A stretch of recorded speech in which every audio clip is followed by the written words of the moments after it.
Miss Pakanyot, why are you giving me a thrush? Revise this one, or you will not be able to graduate. You will not be able to graduate. Or you will not be able to graduate. You will not be able to graduate. Nagdamgo ko ang makalampos, pero murag lahi nga damgo ang matinuod.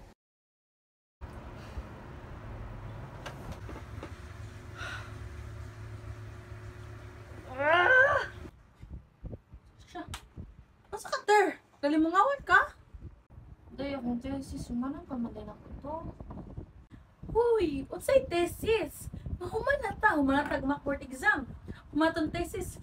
Uy, girl, graduate naman ta. Naunsa da ay kasupag dali na dila pagbangon na, pagligo, get ready with me na. Kay magrampo-rampa na ta dito, mag-ana ta sa mga maestro nga, huy, giro-giro ko sa una, or graduate ako. Mong, let's go. I don't wanna be late. Tama din. Salamat kaayo, Lord. Nagbungara gyud ang mga gabi nga walay tulog. Nakulbaan ko kay nag-apil-apil na ba ako pictorial. Mahong kung tama naman di ay damgo ang pangandoy. Palihog ay ako pukawa.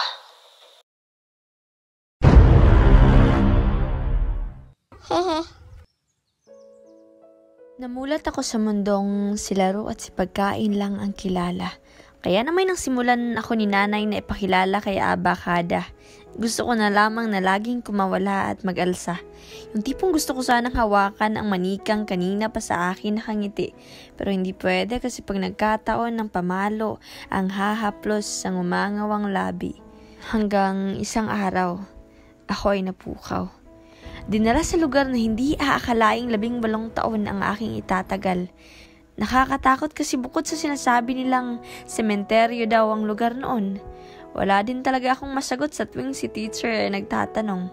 Nung magsimulang matuto ng cursive writing ay nagsimula rin kumurba ang mga labi dahil sa presensya ng isang kaklaseng hanggang ngayon kabisado ko ang boses na malambing. At kumurba ng kumurba dahil sa mga piko, Chinese garter, mga larong kasama ang barkada. At siguro kung may susunod na buhay man, pipiliin ko pa rin pumasok sa eskwela dahil tiyak hindi ko lahat maiuukit yung mga alaala kung hindi ko kinilala si Abakada. Nakakalula ang memorya ng nakaraan. Oo, at may memorya naman konti ng lektura sa kung anong matter kung pag-uusapan ang siyensa, sa kung papaano namatay si Magellan, ang the rest ay ang buong historya, sa kung paano makipaglaro si algebra at ang buong matematika, kung ano ang kaibahan ni yours sa your. Oo, at medyo akin pang naaalala pero ang aking pinaka hindi malilimutan ay ang memorya ng nabuong pag-iibigan ng mga crushes na dahilan kaya palaging nakatambay sa library o sa hagdanan kung saan siya dumadaan. Sa kung paano ako tinaridor ng mga pinagkakatiwalaan, sa kung paano ko naging kaibigan, ang taong aking pinakaaayawan, ang pansit kanton at dilata na sagot sa kakapusan ng pera. Kung paanong tanging naiiwan na lamang ay pitaka. Tumaas ang leeg at luminaw ang mata, tumulong sa mga kaibigan para lahat masaya. Pero hindi naman talaga palaging masaya. Maraming beses rin akong nadapa at natumba. Maraming beses na nais ko ring sumuko pagkat pagod na sa pagsusumamo. Ilang taong pagsusunog ng kilay, pagkasugat ng kamay sa mga susulating panghabang buhay. 5 balding luha para sa thesis na masyadong labis para sa isang estudyanteng madalas mapagkamalang adik dahil sa matang tanging sa tulog nananabik. Maraming beses na tanging ang ingay ng katahimikan ang nakakarinig ng paghikbi at unan ang nakakarinig ng sugat na ako lang din ang tumatahi. Yung tanging sulok ng kwarto lamang ang nakakapagpantasya ng mga hinanakit. Nakikwarta!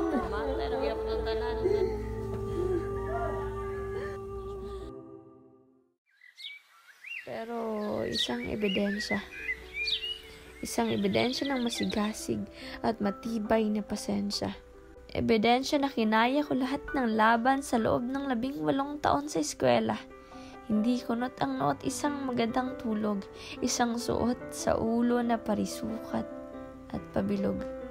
Isang magandang hugis ng kilay, isang labing may pulang kulay, isang pisnging sinampal ng tagumpay, isang ebidensya ng tagumpay na natamasa, isang panyong basa, Isang yapak ng nakakiwing sapatos na iniram ko pa kay tita. Isang pagtugtog ng musika. Isang rampa. Isang toga. Isang diploma. Isang iyak ng saya. Isang ngiti ng ama. Isang yapos ni ina. Isang pagtitipon ng pamilya. Isang pasasalamat sa Diyos Ama. Ma, Pa, ang inyong anak na madalas masakit sa bulsa. Sa wakas, nakapagtapos na. Yun na.